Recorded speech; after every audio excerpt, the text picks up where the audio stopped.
Сметаме дека се направени доволно напори за да се исполнат преку овој закон повеќе критериуми кои ни се неопходни за поголема видливост на универзитетите, за поголема видливост на професорите, за повеќе научно-истражувачка работа, се со цел да се пренесат знаења, компетенции и вештини на човечкиот капитал во државата, кој во иднина треба да ја одржува, да ја води државата и да живее во неа.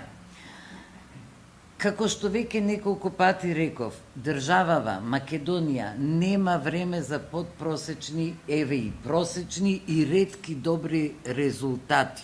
Го поддржувам законот во целина. Зошто го поддржувам? Бидејќи се ставаат определени критериуми кои што мора да важат ако навистина сакаме да се доближиме до таа Европа што еве, како бајка си ја повторуваме, Европа, ама што значи тоа? Ние треба одвнатре да се смениме. Менталитетот прво треба да ни се промени.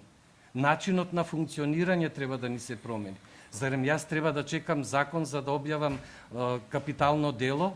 Зарем сите научни работници треба постојано да бидат под притисок? Но, кога веќе не функционира поинаку, не работи академската свест и совест, тогаш ќе мора да биде поттикната и на овој начин.